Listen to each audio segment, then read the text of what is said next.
그쵸? 이 상태에서 일단 여기 이제 메뉴를 눌러보세요. 메뉴. 그 메뉴를 누르면은 이게 나오죠?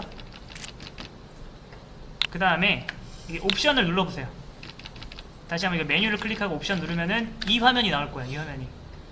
그 중에서 여기서 효과를 눌러보세요. 효과.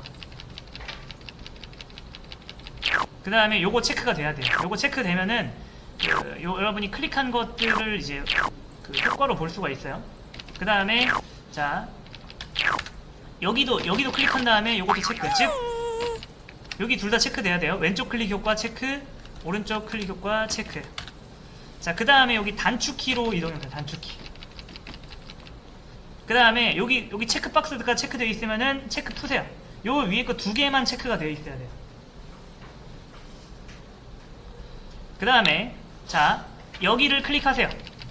여기를 클릭한 다음에 그럼 클릭하면은 이 단축키를 바꿀 수 있는데 컨트롤 쉬프트 F2를 동시에 딱 누르면은 저처럼 이렇게 바뀌어요.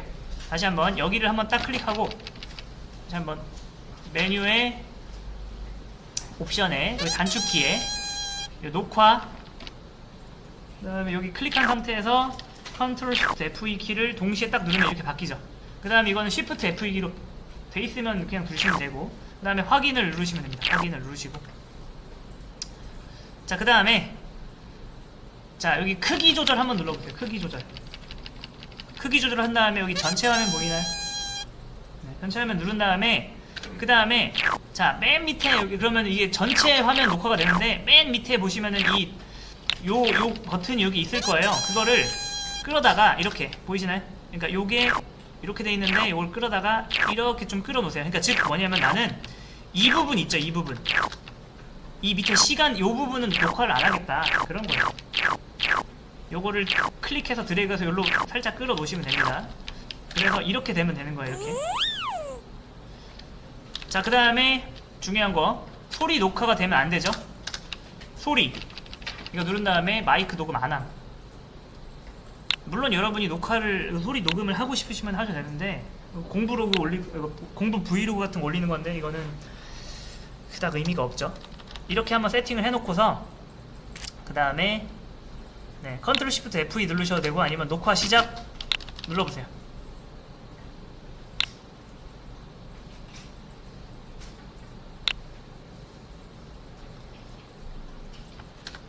그러면 이렇게 녹화 중이라 나올 건데 끄는 방법은 뭔지 아시죠? 끄는 방법은 뭐다? 네, 이걸 한번 딱 누른 다음에 누르면은 이제 파일이 저장이 돼요. 파일 어디 저장되냐? 윈도우 키 누르고 오캠이라고 누르면은 여기 폴더가 있어요. 어딨냐면은 다 뭐 여러분의 그 문서 파일 있잖아요. 문서 파일에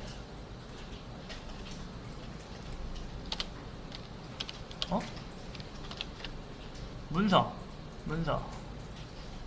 내문서 그래서 내문서 폴더에 오캠이라고 있습니다. 여기에 녹화가 돼요. 지금 이렇게 나오는 이유는 뭐예요? 현재 녹화 중이라서 이렇게 나오는 거죠. 네, 여기까지 오캠 사용법이었습니다.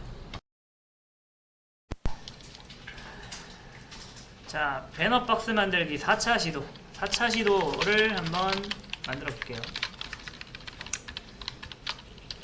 4차 시도.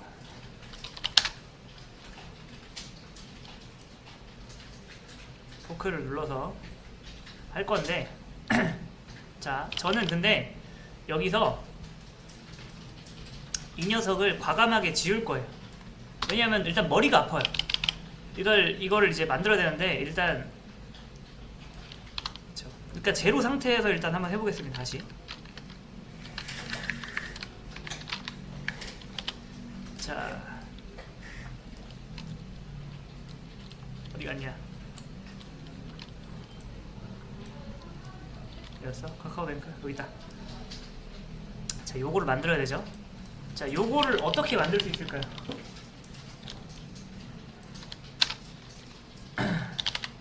일단 요거를 요런 박스를 하나 만드셨으면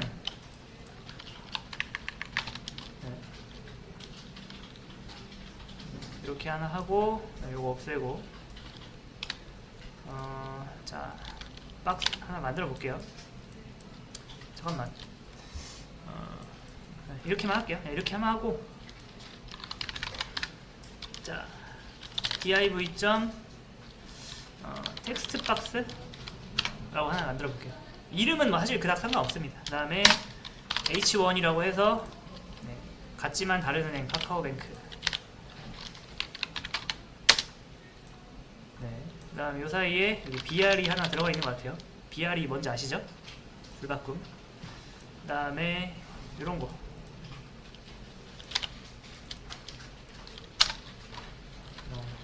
H2 이렇게. 뭐야 안되네? 일상에서 더 이거 선택이 안되면 우클릭 한 다음에 검사한 다음에 여기를 들어가서 여기서 복사하시면 돼요. 복사, 더블클릭해서 복사 이렇게. 이분들도 BR을 썼네요. 그쵸?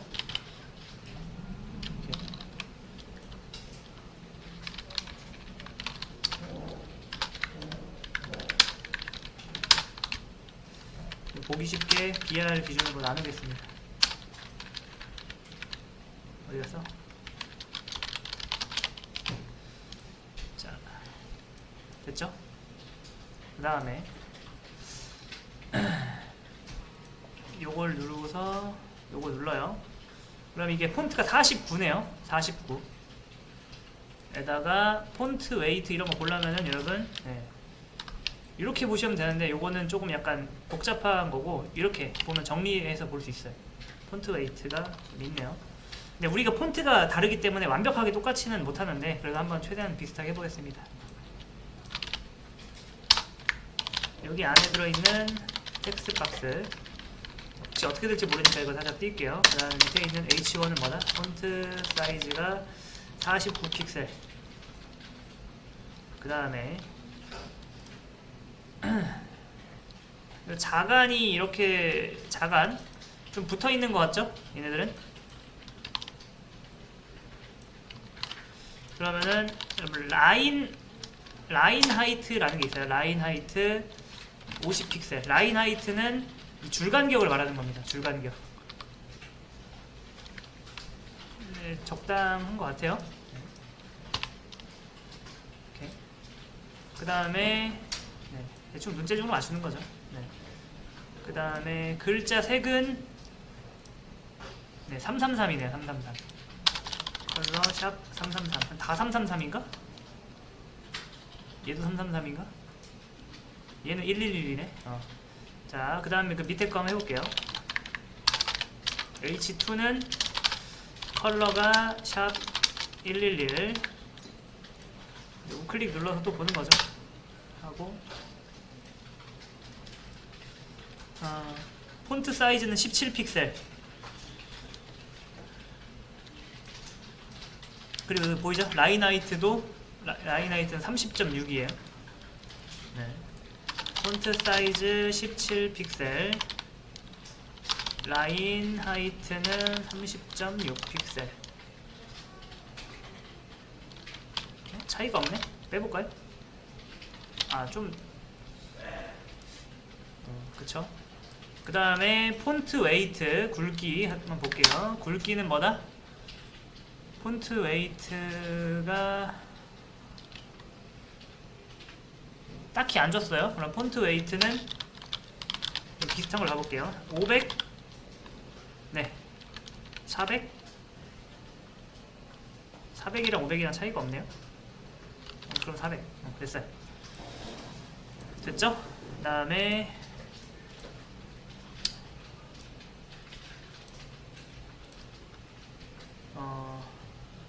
요거 한번 만들어 볼까요?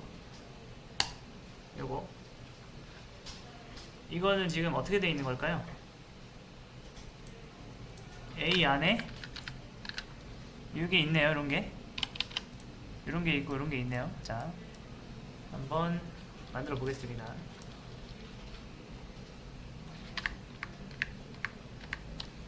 일단 요걸 하려면은 요걸 해야겠죠? 어디 갔어? 배경색을 일단 깔아볼게요. 이걸로.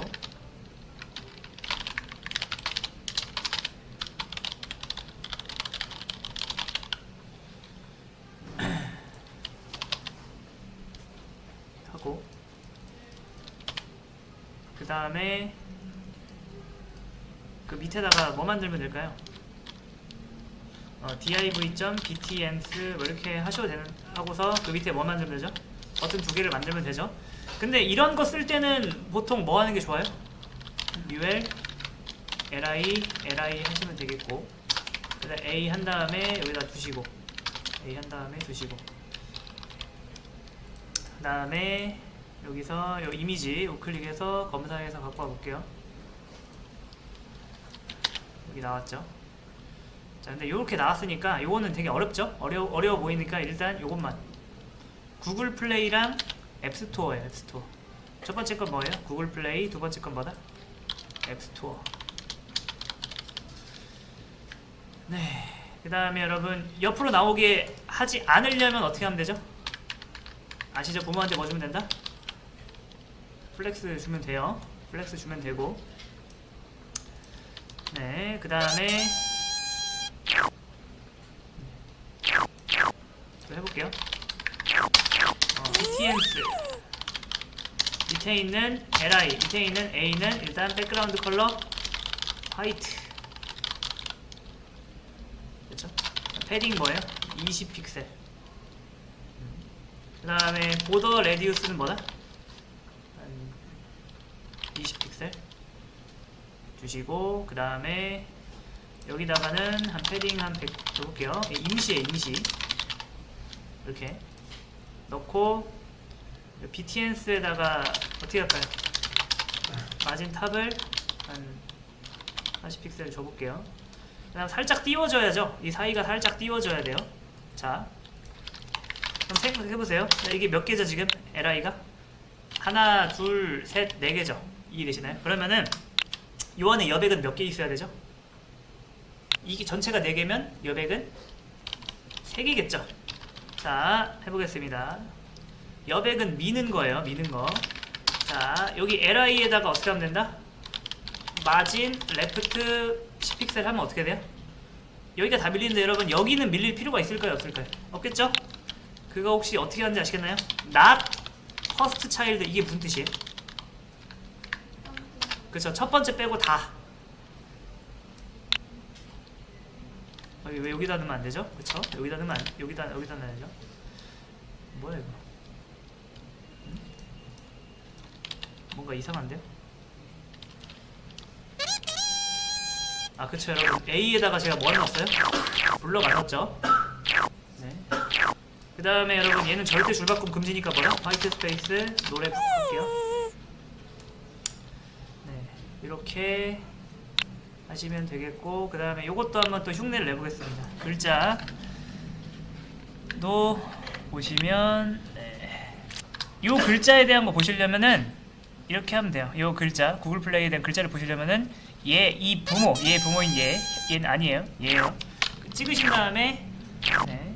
이렇게 놓고 보셔도 되고, 아니면 이렇게 보셔도 돼요. 여기 다 나와 있네요. 이렇게 하이트가 이런 식으로 되네요. 네. 높이 같은 건 다 정했네요. 네.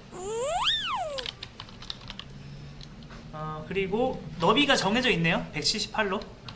네, 한번 해보겠습니다.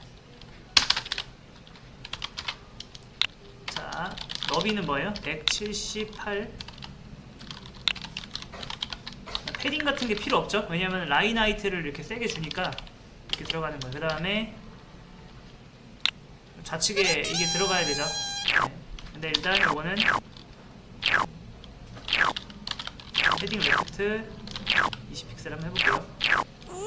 자, 근데 여러분 보셨죠? 제가 너비를 정해줬는데, 너비를 이렇게 정해줬는데 패딩을 줬더니 어떻게 됐어요? 지금 더 늘어났죠?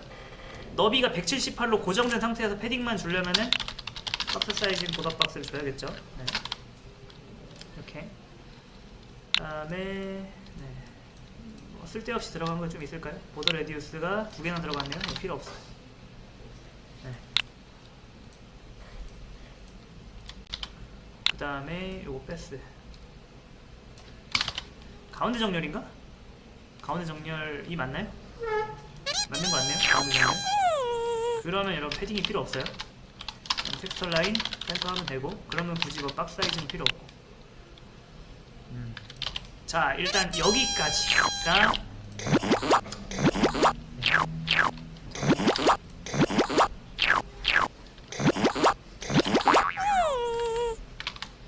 상단 배너 박스 1에 텍스트 박스 레이아웃이겠죠. 작업을 네. 그 다음에 이거 뭐야? 8일 이게 작업 몇이었다? 16이었죠?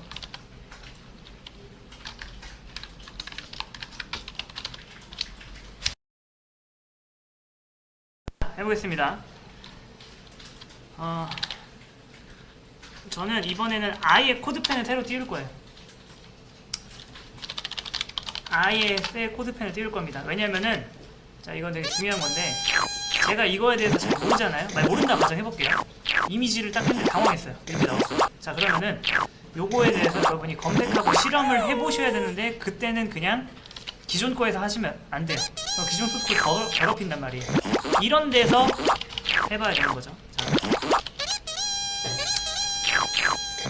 이미지가 이렇게 나와 있어요. 이거를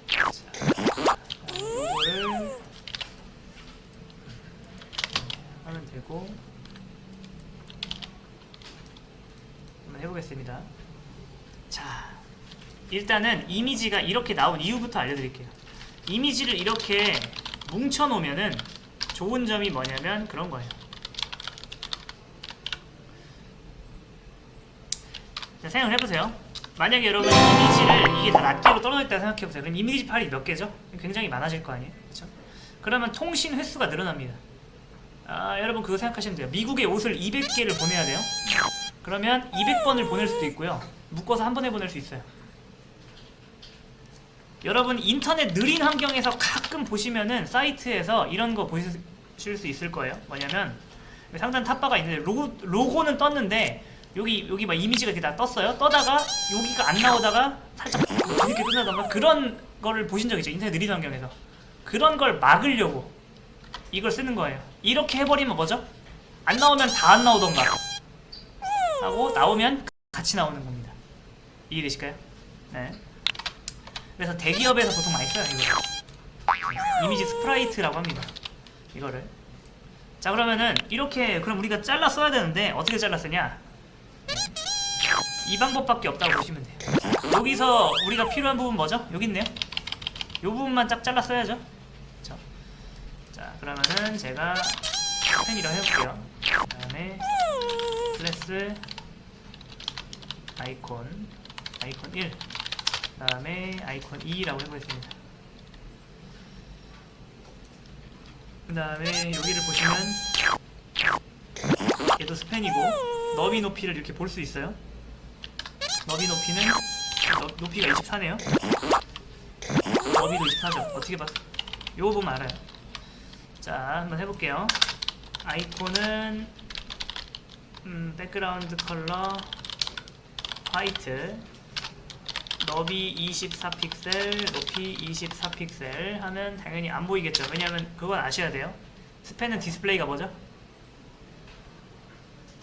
A, 스팬, 이미지 이건 다 인라인입니다. 바로 나와야 돼요. 인라인에는 너비 높이 안 먹는다고 제가 말씀드렸죠?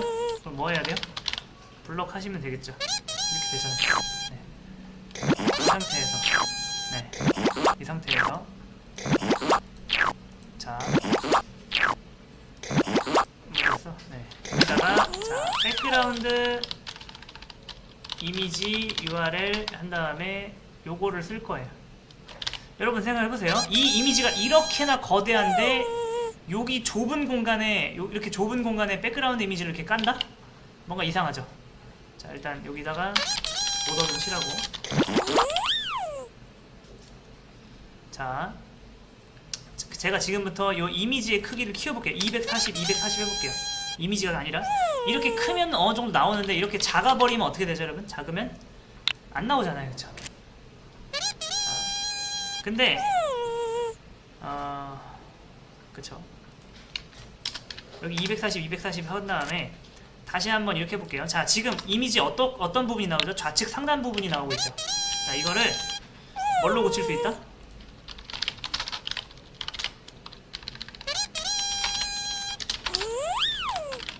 백그라운드 포지션 기억나시나요? 이거 했었어요. 백그라운드 포지션 0, 0 하면 뭐죠? 근데 100% 하면 어디를 말하는 걸까요? 우측 하단이 이렇게 보인다는 거 아니에요? 그 상태에서 제가 너비를 줄여볼게요. 얘의 너비는 30픽셀, 높이는 30픽셀이야. 그러면은 자, 요 부분만 이렇게 나와죠. 대충 어떤 원리인지 아시겠죠? 네. 다시 24로 고쳐가지고 그러면은 우리는 뭘 찾으면 되는 거예요? 너비는 24로 해서 여기서 요거의 좌표값을 잘 찾으면 돼요. 그것만 나오게.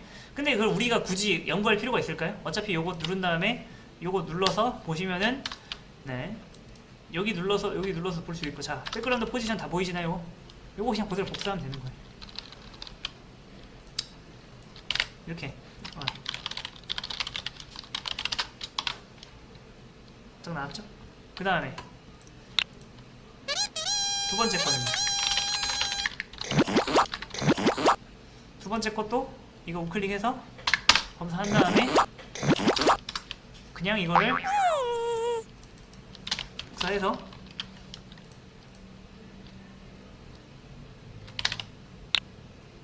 됐네요. 끝났어요. 이런 식으로 쓸 수 있습니다.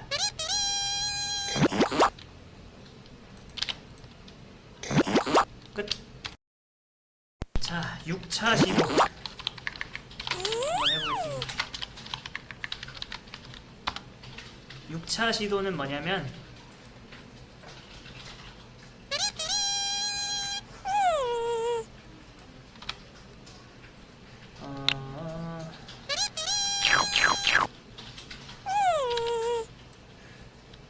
여기 텍스트바트 버튼에 아이콘 적용을 해야죠.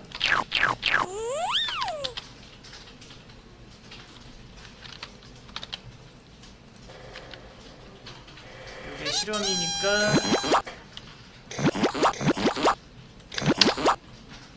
여기다가 일단 이거 해볼게요.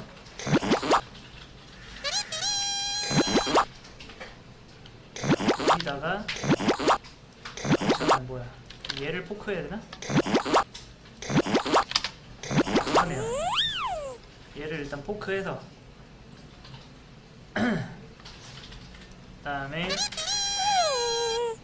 이건 여기다가 일단 적용하고 이거를 갖다 써야겠죠.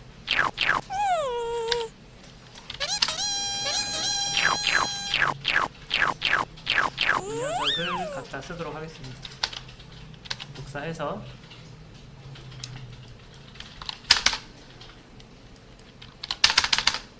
밑에다가 이렇게 놓고 네.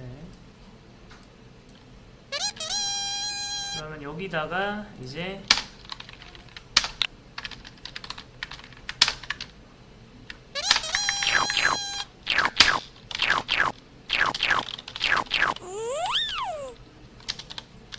이건가?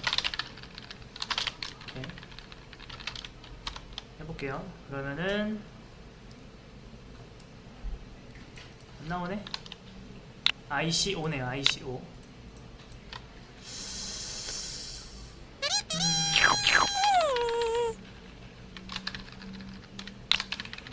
이렇게 하고 그 다음에 레드 뺄게요. 자, 이렇게 나오는 이유는 디스플레이가 블럭이죠. 디스플레이를 인라인 블럭으로 하시면은 이렇게 글자화 되는 거 아시죠? 근데 이렇게 되면은 얘가 이렇게 나오니까 우리는 얘가 가운데 정렬을 하길 바래요. 가운데 정렬, 수직 가운데 정렬은 하려면 어떻게 해야 된다? 네, 이건 다시 블럭으로 고쳐도 상관없습니다. 이제 왜냐? 일단 요런 거는 요거는 약간 라이브러리 비슷한데 이거는 코스 라이브러리. 이게 무슨 말이냐면은 라이브러리면 라이브러리인데 코스 라이브러리가 뭐냐? 라이브러리는 뭐냐면 무슨 뜻이죠? 이게 널리 쓰인다는 뜻이잖아요. 근데 이 위에 있는 라이브러리는 다른 사이트 만들 때도 쓰여요. 하지만 요건 뭐예요? 요거는 이 사이트 만들 때 두루두루 쓰이지만 다른 사이트 만들 때 안 쓰이는 거, 그걸 커스텀 라이브러리라고 합니다. 네. 이렇게 적고요. 자, 이제 어떻게 한다? 여기 A에다가 라인 하이트 이런 거 뺄 거예요. 라인 하이트 빼. 그럼 당연히 이렇게 되겠죠. 그다음 텍스처 라인 센터 이것도 뺄 거예요. 빼고 자 높이를 줄 거예요. 높이를 140픽셀 이렇게. 그 다음에 디스플레이를 플렉스로 바꾸겠습니다. 플렉스 이해되시나요? 플렉스 뭔지 아시죠? 네. 플렉스 하니까 여러분 얘가 어떻게 됐어요? 얘가 아까 안 나온 이유는 아까 왜 안 나왔지? 희한하네. 아무튼 자 얘가 그쵸 아까는 얘가 아마 잘려서 안 나왔을 거예요. 아무튼 이거 스트레치인데 요거를 온라인 아이템스 센터 하시면은 이렇게 되죠. 텍스처 라인 센터가 아니라 뭐죠? justify content 센터 하시면은 이렇게 깔끔하고 아름답게 나옵니다. 그 다음에 좀 여기 보면은 여백이 좀 있죠. 네. 자 여기다가 호버가 아니라 A 밑에 있는 ICO의 마진 라이트 한 10픽셀 정도 주면은 이게 살짝 벌어진다 라는 거. 그 다음에 A에다가 가 아니라 LI에 호버 마우스를 하면은 텍스트 데코레이션 언더라인이다. 이렇게 해서 좀 살짝 들어가는 거 됐죠? 네. 이걸 해보겠습니다. 7차 시도는 또 어떻게 해야 되지? 일단 다 끄고 일단 요걸 놓고서 어디서 해야 될까요? 4차 시도? 잠깐만. 4차 시도에 들어가서 자 4차 시도가 아니네. 3차 시도 3차 시도에 있는 거를 적용을 한번 해보도록 하겠습니다. 3차 시도에 있는 거를 자 포크를 누르고 그 다음에 이제 시작할게요. 요거 마진 요거는 쓸데없이 많이 들어간 거 마진 탑 500 없애고 그 다음에 요거 보더 레드 일단 없애고 그 다음에 여기 있는 HTML을 좀 복사를 하겠습니다. 여기 보면은 여기 이제 탑박스가 있죠. 탑박스를 이렇게 잘라내기 하면 안 되는구나. 복사해서 여기다 붙여줘. 여기 보시면 탑박스에는 미리 손님이 있죠. 비지랑 이런 게 있어요. 그래서 여기 밑에다가 일단 놔볼게요. 그러면 이제 삼형제가 된 거예요. 여기 밑에 비지가 있고 그 다음에 요거 있고 그 다음에 요거 있고 얘는 유령으로 띄울 거고 그 다음에 요거와 관련된 CSS도 가져와야겠죠. 커스텀 라이브러리 요것도 가져오고 커스텀 라이브러리 가져오고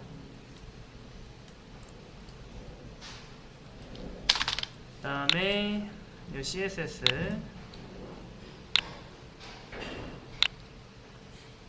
이런 거 가져와야죠. 복사해서 그쵸. 근데 요거는 요거 빼먹었네요. 오케이. 이렇게 해서 가져오면 좀 더 깔끔할 것 같아요. 자, 가져와 보겠습니다. 배경. 자, 이렇게 가져오면은 보시면 아시겠지만 어떻게 나와요? 밑에 나오잖아요. 이렇게. 그러면 여기다가 제부터 해볼게요. 이렇게 해서 여러분 잘 보일 수 잘 안 보이네? 잘 보이죠? 이렇게 하면 이렇게. 자, 해보겠습니다. 여기 텍스트 박스를 여러분 잘 볼 수 있게 백그라운드 컬러 레드를 해볼게요. 요걸 어떻게 해야 된다? 포지션 앱솔루트를 하면 어떻게 돼요? 너비가 촥 감싸지죠. 그 다음에 탑 0 하면 어떻게 될까요? 올라오는 거예요. 어디로? 여기로. 너무 올라왔죠? 너비를 300은 너무했나요? 150 대충 요거 보고 맞추면 되죠. 요거의 은을 여기에 맞추면 되겠네. 요 동그라미에 요 궤적을 요걸 맞추면 되겠다. 요게 이렇게 은이 이렇게. 오케이. 자, 그 다음에 자, 그럼 레프트를 몇으로 해야 될까요? 레프트 300, 400, 500, 600, 700, 650. 대충 이렇게 하고서 레드 뺄게요.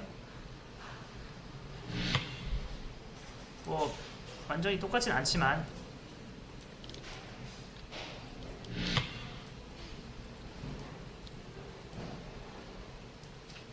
전혀 다르구나 지금. 네. 근데 뭐 이렇게 마치 의미가 없어요. 왜냐? 여러분 잘 보세요.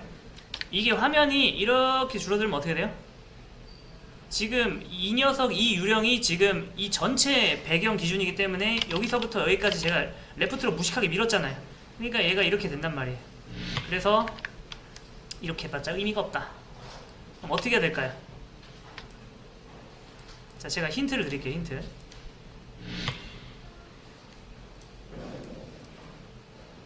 지금 기준이 계속 움직이니까 얘는 기준 따라서 계속 움직이잖아요. 그래서 여기다가 여기 콘 여기다가 보더 레드 한번 줘보겠습니다. 그러면은 잘 보이시나요 여러분? 지금 이 불쌍한 녀석이, 이 녀석이 지금 요거 기준에서 움직이는데, 여러분 보세요. 화면을 느리고 줄여도 지금 이 빨간색은 안 변하는 거 보이시나요? 그러면 얘가 이 빨간색 기준에서 움직이면 어떨까요? 그러면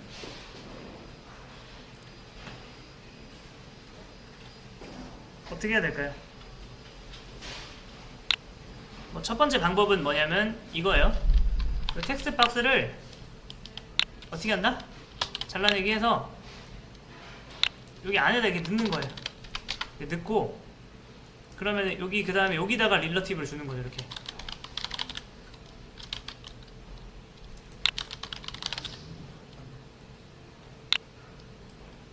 그럼 보이시나요? 뭐야 릴러티브를 안 만들었네. 릴러티브 만들게요. 라이브러리 중에서 릴러티브는 뭐다? 포지션 이다 하시면, 자, 보이시나요? 지금 얘가 늘던 줄던 간에 뭐예요? 얘는 여기 맞춰져 있죠. 자, 이렇게 하셔도 되고, 이렇게 하셔도 되고, 또 하나의 방법.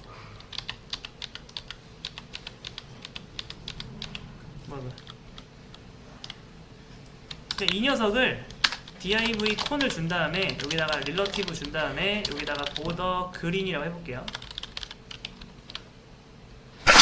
네. 그럼 여러분 보이시나요? 이거 보이시나요? 요 안에다가 한번 넣어볼게요. 얘를 어딨어? 잠깐만. 그쵸. 요 텍스트 박스를 잘라내기 해서 여기다 이렇게 넣어보겠습니다.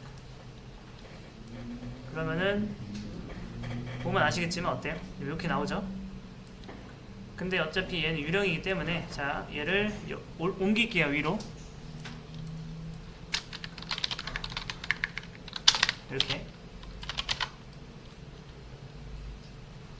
이렇게 하고, 그 다음에 좀 조절을 해보겠습니다.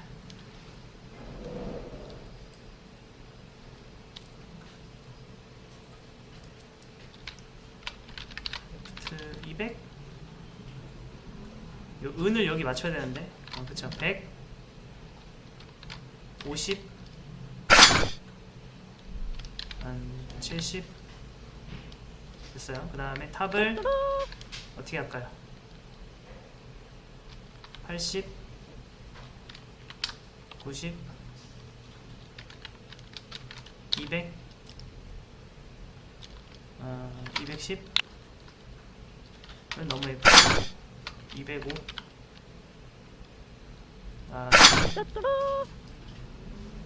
살짝 더 들어가야 되니까 이거를 65, 62, 1 이렇게 하고, 잠깐만요. 탑을 아니다, 1 비슷하게 된 것 같아요. 네. 자, 그 다음에 저장한 다음에 요 그린은 뺄게요. 지금 어떻게 돼 있는 거냐면은 이렇게, 자, 여기 이렇게 전체 박스가 이렇게 있죠. 그 안에 뭐가 있을까요? 그 안에 BG가 있어요. BG가 어떻게 깔려있냐면은 유령인 상태로 이렇게만 깔려있죠. 왜냐면 백그라운드를 분별력 있게 여기까지 안 내려가게 하려고 이렇게 깔려있어요. 그 다음 뭐가 깔려있어요? 어차피 얘는 유령이니까 그 다음에 깔려있는 게 콘이에요. 콘은 뭐다? 너비가 0이에요. 왜냐? 생각을 해보세요. 여러분 얘 뭐예요? 얘 유령이잖아요. 얘가 유령이면은 얘 높이는 뭐가 된다? 빵입니다. 빵. 그래서 이렇게 돼 있는 거야. 대신에 여러분 여기 밑에는 누가 살죠? 유령이 살아요. 유령이 이만큼 이렇게 내려와 있는 형국입니다. 그 밑에 또 누가 살죠? 요거 밑에 요 이미지가 살죠. 이렇게 보이는 거예요. 이렇게 이런 식으로 지금. 그 다음에 그 그림만 좀 빼고, 물론 다양한 방법이 있는데 일단 쉬운 방법을 알려드렸습니다. 안 움직이죠? 깔끔하게. 그쵸? 끝.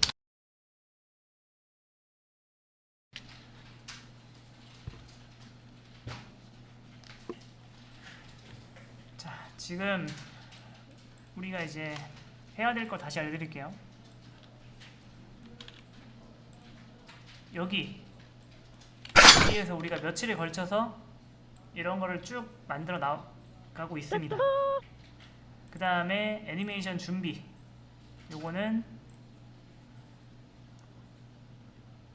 뭐 요런 거죠. 이런 거. 이거에 대해서 다시 한번 설명을 드릴게요. 이거를 하는 이유는, 그쵸, 우리가 모작하려는 이 사이트가 이런 애니메이션이 들어있잖아요. 똑같이 할 수 있습니다. 되게 어렵지 않게 할 수 있어요. 또 내려가면은 이렇게 나오고, 또 내려가면은 이렇게 나오고, 이런 거.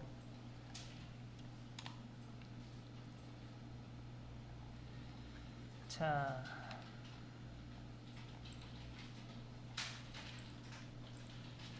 거기에 대해서 제가 이제 저번 시간에 원리를 설명했는데, 자, 한번 요거를 제가 한번 해볼게요.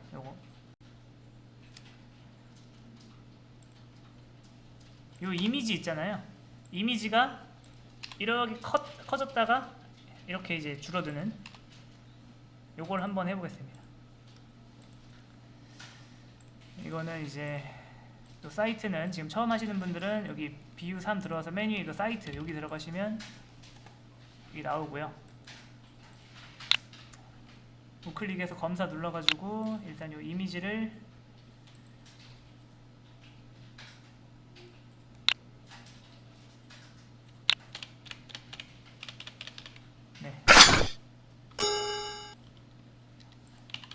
가져왔고요.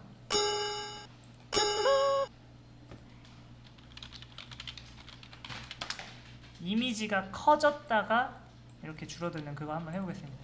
이미지를 기본적으로 그냥 두면 어떻게 되죠? 이미지가 이렇게 나오겠죠.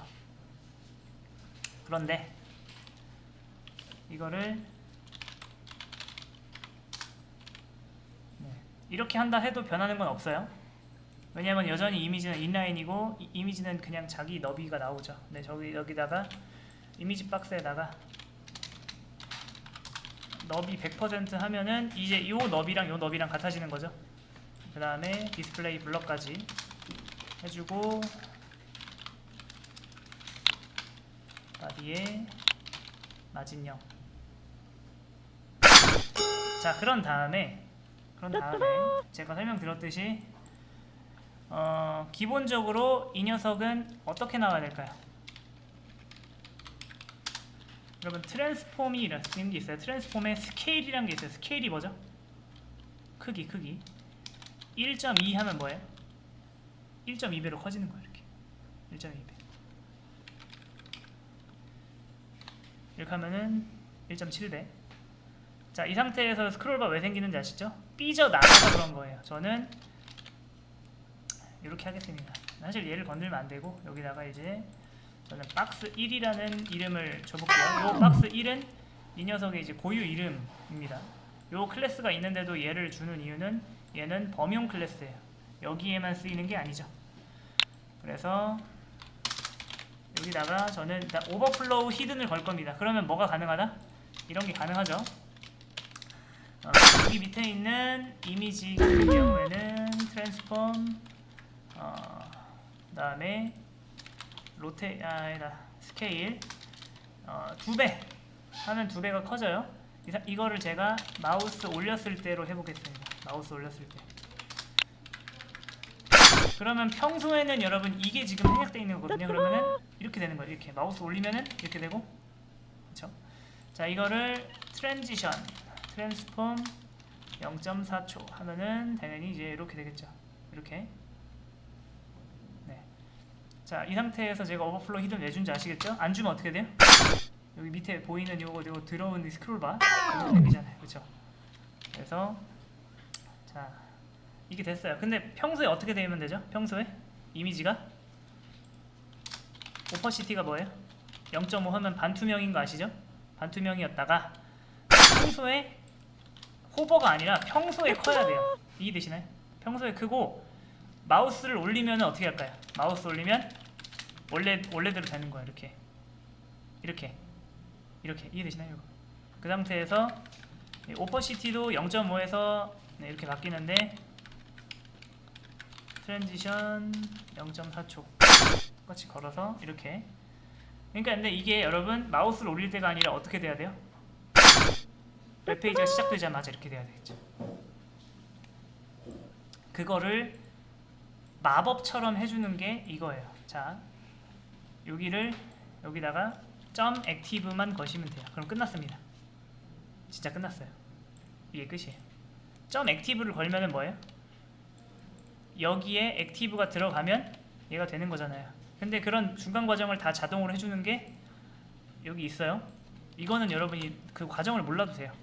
애니메이션 준비 여기 들어가서 여기 이제 자바스크립트 있죠. 그냥 컨트롤 A, 컨트롤 C 해서 복사해서 여기다가 그냥 붙여넣기 하면은 끝납니다. 이게 끝이에요. 단 작동 안 하는 이유는 jQuery 안 갖고 있잖아요. 그건 해줘야죠. 그건 기본이죠. jQuery 안 갖고 오면 안 되니까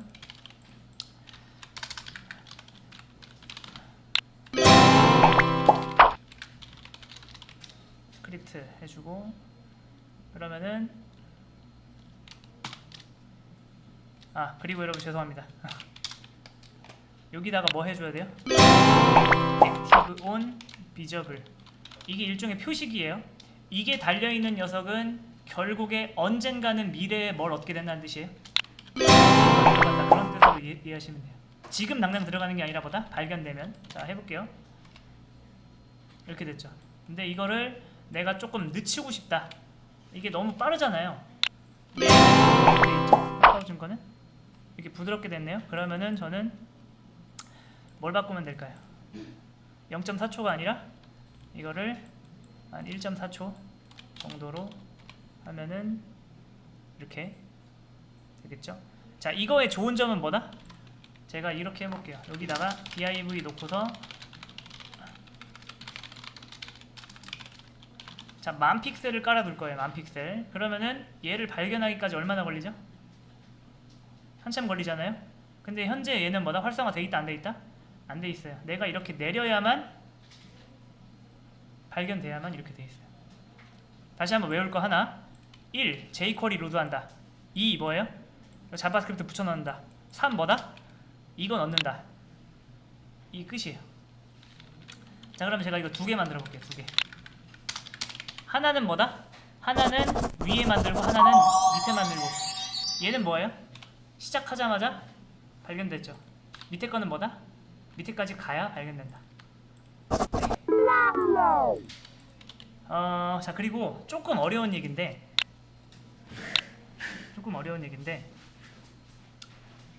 얘를 보통 이렇게 하지 않아요. 이게 좀 어려워요, 이거는. 네. 자, 이미지 박스 이거를 한 3,000으로 해놓고서, 자, 이미지 박스 2를 만들어.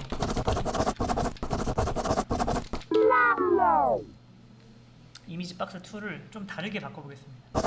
그래서 얘가 뺄 거예요. 보통 많이 사용하는 게 이런 걸 많이 사용합니다.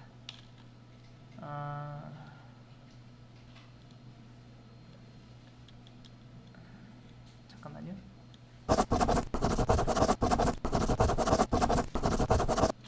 자, 백그라운드 URL. 자, 이게 뭐죠? 이게 배경색 까는 거죠? 네. 얘가 어디 있는 거야? 됐다. 자, 맨 밑에 있어요. 그 다음에 여러분 이걸 배경으로 깔았기 때문에 당연히 얘 높이는 뭐예요? 당연히 빵이죠. 자, 근데 이제 여러분 그거 아시죠? 이 녀석이 divg면 고정 비율을 가지게 하는 게 바로 뭐다? F터 놓고서 되게 많이 쓰이는 거죠. 이거. 패딩 탑 몇 퍼센트? 50%. 우리가 했었나요? 아무튼 예림 했었나요? 했었죠? 그쵸? 네. 이거 기억나시죠? 여러분 이렇게 하면 뭐다? 이 박스2가 1대 2, 그러니까 너비가 100%일 때 높이가 10, 지금 됐다? 2대1 비율이 되는 거예요. 여기 보시면은 너비가 2일 때 높이가 이렇게 너비가 줄어들 때 높이가 같이 이렇게 줄어들죠. 이렇게 너비가 늘어나면 같이 줄어들고, 그다음에 이 상태에서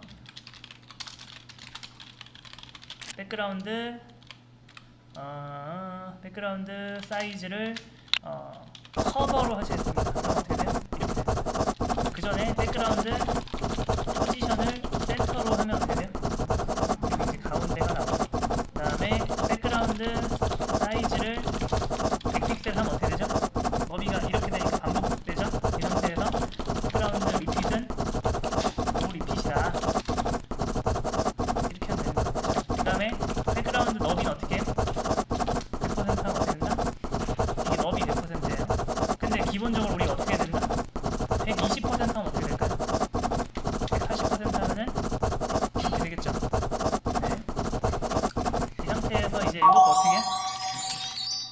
여기다가 호버를 하면은 백그라운드 사이즈를 다시 뭘로 고친다? 100으로 고친다. 이렇게 하셔도 되죠. 이 상태에서 뭐 주면 돼요?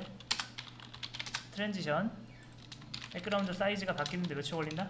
1초 걸린다. 그러면은 이렇게 하면 되는 거예요.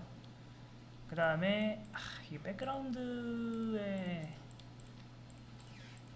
근데 여러분 이게 안 좋은 점이 뭐냐면은 백그라운드 이렇게 하면 투명도는 어떻게 줘야 될까요? 백그라운드 이미지 잠깐만. 알파 값을 주는 방법이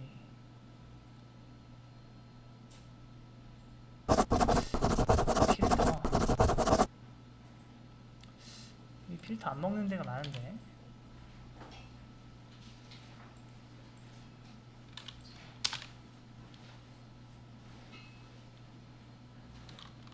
자, 아무튼 이렇게 돼 있는데 요거는 이제 패스를 할게요. 요거는 이렇게 자주 안 쓰고 더 좋은 방법이 있습니다. 자, 마지막 방법. 일단 요것도 마무리 할게요. 요것도 어떻게 하면 된다?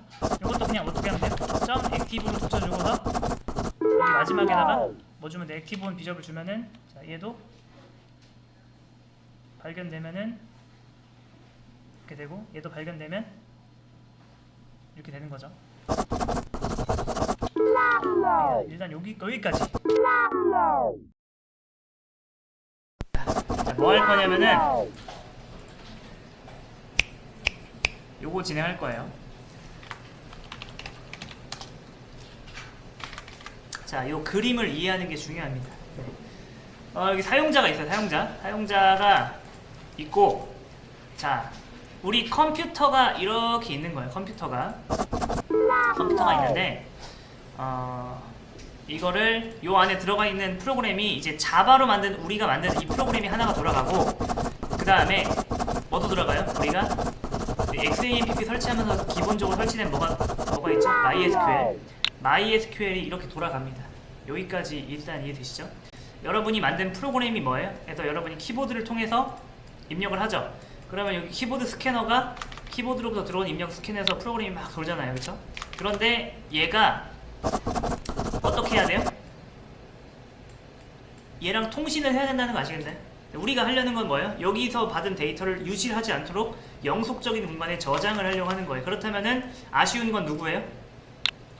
얘예요. 이게 무슨 말이냐면은 누가 종업원이고 누가 손님이에요? 이분이 종업원이고 우리가 손님이에요. 우리가 DB의 한 손님으로서 디비님 이 데이터 좀 여기다 넣어주세요 요청을 하는 거예요. 그럼 얘가 이제 여러가지 응답을 하겠죠. 자 그리고 자 그러면은 이 통신하는 방법은 굉장히 되게 다양한 방법이 있는데 표준화된 방법이 있습니다. 그게 바로 JDBC라는 방식이 있어요. JDBC 방식은 그렇게 이해하시면 돼요. 뭐냐면은 카카오 택시 방식이다. 자 카카오 택시라는 것은 일종의 뭐예요? 일종의 시스템이에요. 정형화되어 있는 시스템. 얘가 바로 JDBC. 자 그 다음에 이런 식으로 되어 있는 거예요. 자 우리가 만든 프로그램이 지금 이렇게 있잖아요. 그쵸? 자 근데 우리는 이 MySQL과의 통신 방법을 공부하기가 싫죠. 네, 알고 싶지 않아요. 자 여러분이 친구한테 전화를 걸어요. 여러분이 친구한테 용건을 이제 말하잖아요. 근데 그게 어떻게 패킷화 돼가지고 뭐 지역 그 뭐야 송수신 탑에 가서 어떻게 복호화가 돼서 그게 단지 모르고 싶잖아요. 그쵸? 그런 것처럼 그런 그 복잡한 일들을 대신 해주는 시스템이 바로 뭐냐면은 JDBC예요. JDBC. 자 여러분이 카카오 택시를 이용하면 뭐가 좋죠? 직접 여러분이 나가서 직접 기사님을 이제 불러가지고 어디까지 가겠다 할 필요가 없이 카카오 택시한테 어떤 요청을 하면 돼요?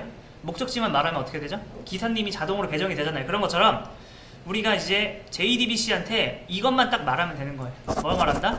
제가 원하는 거는 어디에 있는 어디로 가기를 원합니다 라고만 딱 말하면은 알아서 통신이 되는데 여기서 중요한 게 있어요. 잘 보세요. 자, 이 세상에 카카오 택시가 있긴 한데 이 지구상에 기사님이 한 분도 존재하지 않는다면 어떻게 될까요?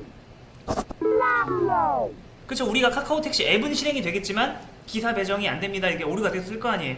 여기까지 되시죠? 네.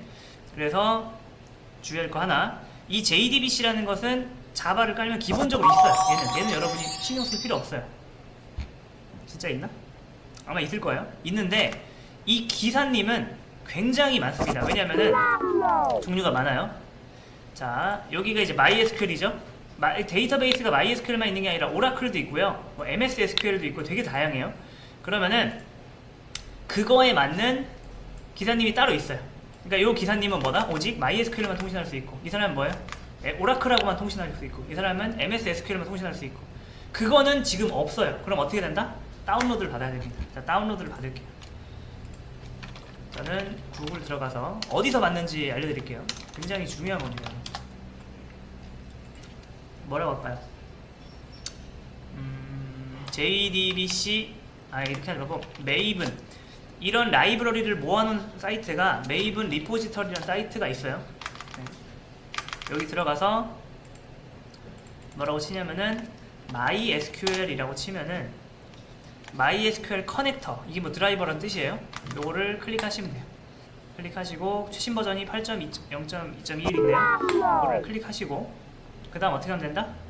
네, 뭐 여러가지 방법이 있는데 나중에 우리가 메이븐을 바꾸긴 할 건데 우리는 일단 무식한 방법, 요걸 직접 다운로드 받는 방법, 클릭을 하면은 다운로드가 돼요. 네. 그런 다음에 뭐 손상 어쩌고 나오는데 그거는 계속 모르시면 돼요. 신경 쓸 거 없고, 얘를 여기까지 이해되시죠? 요게 바로 뭐다? 요거를 우리가 필요로 한다. 복사를 하시고, 자, 그 다음에 우리가 추가를 해야 돼요. 여기다가 자, 어떻게 추가할까요? 폴더를 하나 만들게요. 폴더 LIB라고 하나 만들겠습니다. 폴더 LIB. LIB에다가 어디 갔어? 아까 그거를 여기다가 붙여넣기 하면은 카피 파일 해서 들어가면 돼요. 근데 여러분, 이렇게 했다고 해서 이 프로젝트가 얘를 인지하지 못해요.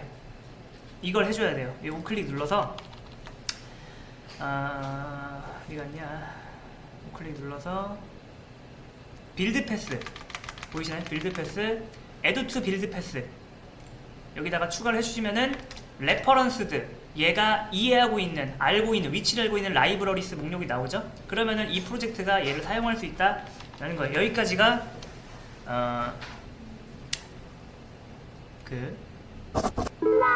라이브러리 추가예요. 자, 근데 여러분 이걸 배웠으니까 누군가가 이거 왜 필요해요? 라고 물어보면 여러분이 어떤 수준까지 설명할 수 있어야 돼요?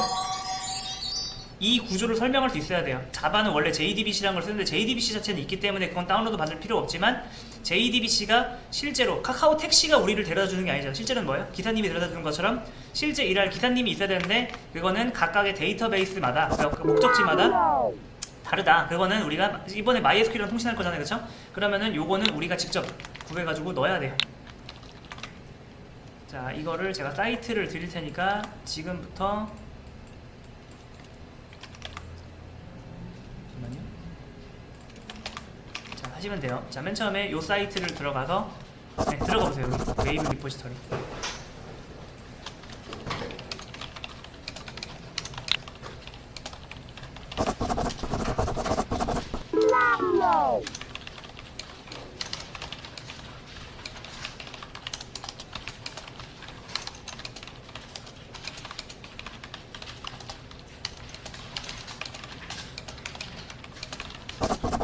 여기까지 하시면 되겠습니다. 여기까지 하면은 다운로드하고 적용까지 된 거예요.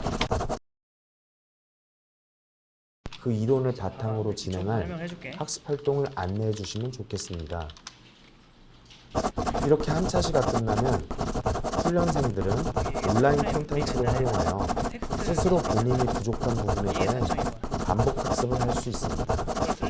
교강사님들께서는 온라인 콘텐츠를 통해 반복 학습을 하는 것이 좋을 것 같은 훈련생들에게는 이를 꼭 권유해 주시길 바랍니다.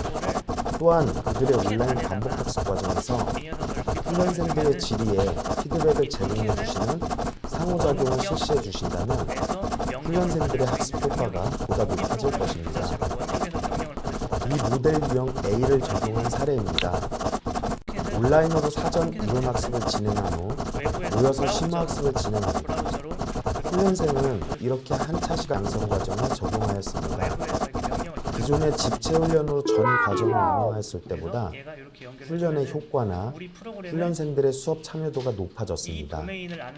이론을 사전에 학습하고 집체 수업에서 심화 학습을 진행하니 학습 내용 전달이 더욱 효율적이었다는 반응이었습니다.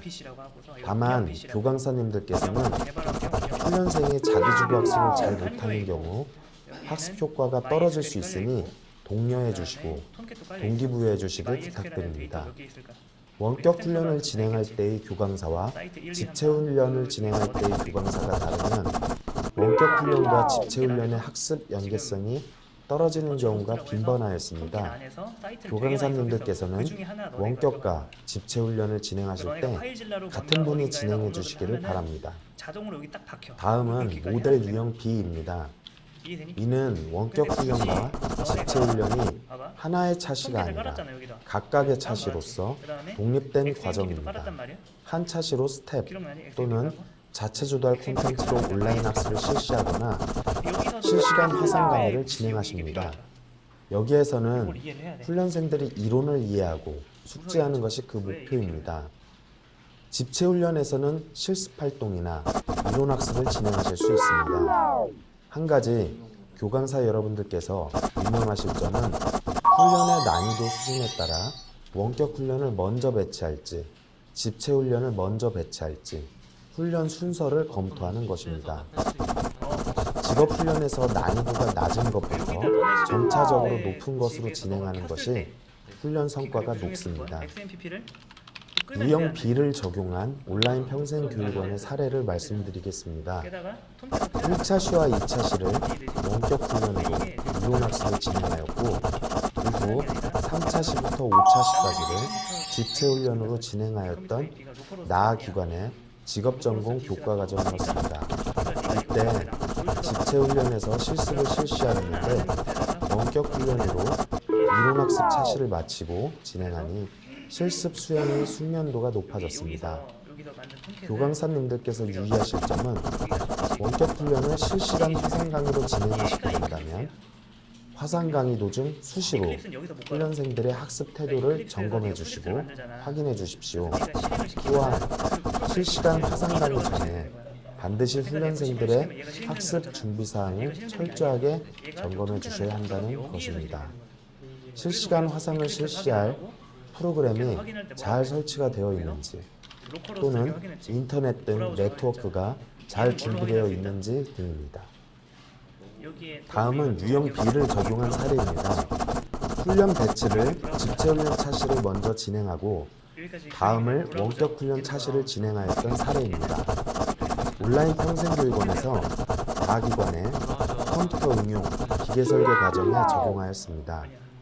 1주차부터 5주차까지 집체훈련 차시 선행, 원격 훈련 차시를 그 다음에 진행하였습니다.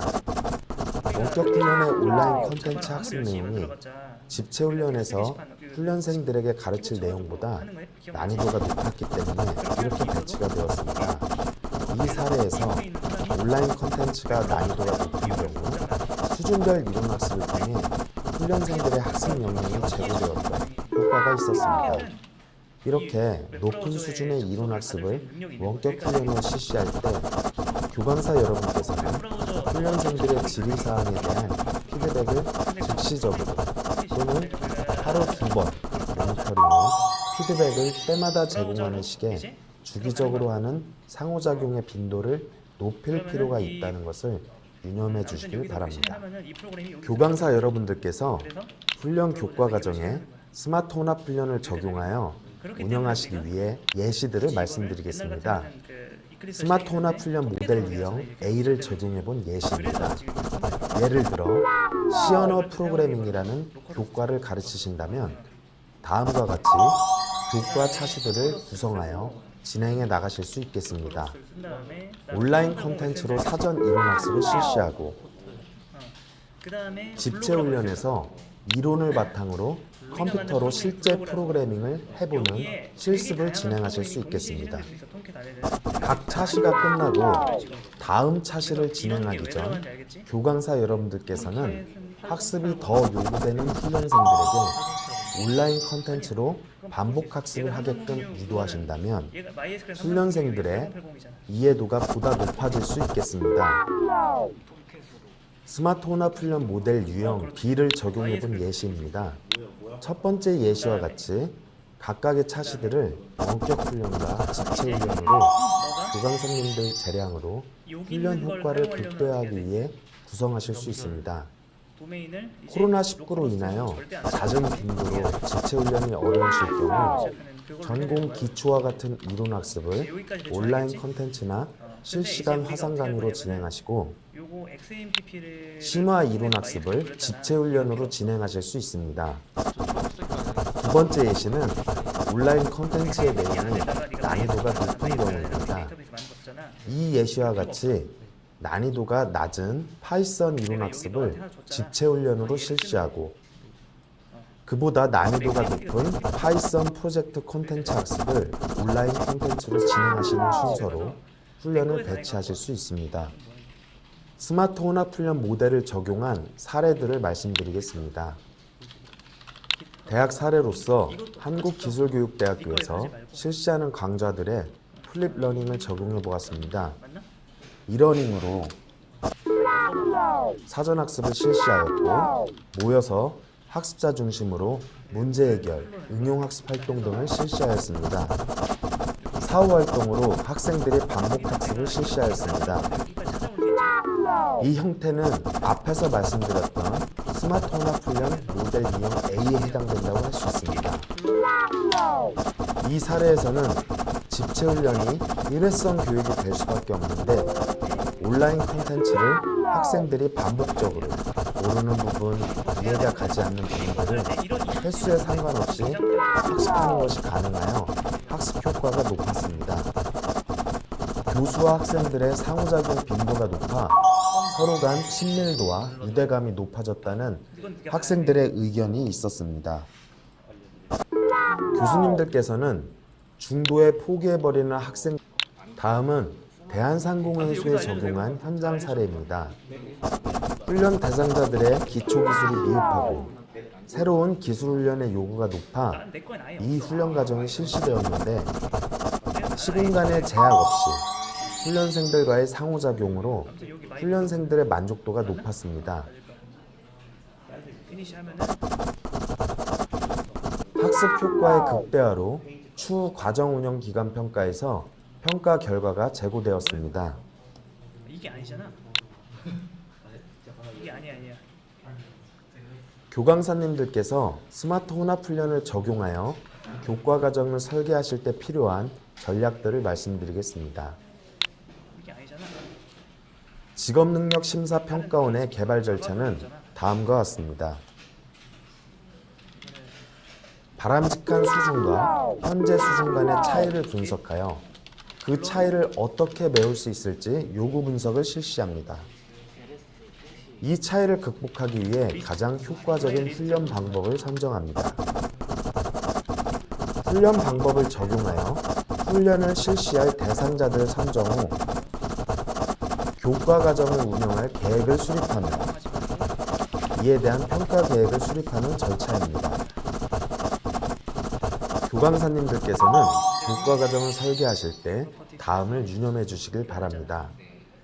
교과 과정의 목표를 명료하게 정해 주십시오.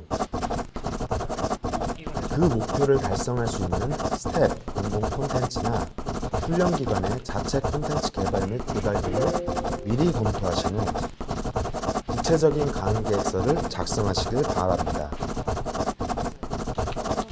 강의 계획서를 먼저 작성하시고 온라인 콘텐츠를 찾아보시게 되면 교강사님들께 딱 적합한 콘텐츠가 부족하실 수 있습니다.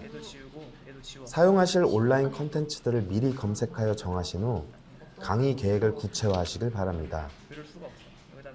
교과 시간표를 구성하실 때 단계적으로 목표 달성이 가능하도록 해주시고 퀴즈나 과제 등은 너무 어렵지 않게 준비하시고 훈련생들과의 상호작용을 많이 염두에 두시길 부탁드립니다. 훈련생들이 스마트 혼합 훈련에 대해 익숙하지 않기 때문에 이 개념과 교수학습 활동 등을 반드시 미리 오리엔테이션 하시길 바랍니다. 그래도 안 되면은 요걸 바꿔. 이렇게. 마지막으로 원격 훈련은 선택하는 옵션이 아니라 집체훈련 참여를 위한 필수 준비 과정으로 안내해 주시길 바랍니다. 교강사님들께서 교과 과정을 설계하실 때 온라인 강의실과 집체훈련, 실시간 화상 강의와 집체훈련, 온라인 강의실, 실시간 화상 강의, 집체훈련 모두 결합한 세 가지 형태이실 것입니다. 집체훈련과 온라인 강의실을 결합한 형태로 교과 과정을 설계하실 때 원격 훈련에서 과제를 제시하고 집체훈련에서 토론을 실시하는 형태로 하실지, 이론 기초학습을 원격 훈련으로 진행하시고 집체훈련에서 실습이나 심화 활동을 진행하실지, 훈련생들의 학습 성과를 극대화할 수 있는 방향으로 구성해 주시길 바랍니다. 현장 사례 등을 보충 자료로 활용하시면 훈련생들의 학습 내용을 이해하는 데 더욱 도움이 될 것입니다. 훈련 기간에 자체 조달 콘텐츠를 사용하시게 된다면 콘텐츠의 저작권 문제를 반드시 고려하셔야 합니다. 이는 가이드의 저작권의 이해 부분을 참고해 주시길 바랍니다. 그리고 훈련생들이 온라인 강의실에서 학습 활동을 수행하는 여부를 지속적으로 모니터링해 주시길 바랍니다. 집체훈련과 실시간 화상 강의를 혼합하여 교과를 설계하신다면 훈련생들의 얼굴 확인이 가능하고 음성이 상호 잘 전달되는 화상 플랫폼을 이용하셔야 합니다. 이때 반드시 실시간 화상 강의 전에 화상 프로그램이 잘 설치되었는지, 네트워크 상태는 양호한지, 화상 상태나 음성 지연이 잘 되는지 등을 미리 점검하셔야 합니다. 실시간 화상 강의 중에는 훈련생의 학습 태도를 수시로 체크하시길 바랍니다. 집체훈련과 온라인 강의실과 쌍방향 훈련을 모두 혼합하여 교과 과정을 설계하실 때는 앞의 학습 활동과 유의사항들을 모두 포함하게 됩니다. 마지막으로 스마트 혼합 훈련 운영 전략에 대해 말씀드리겠습니다.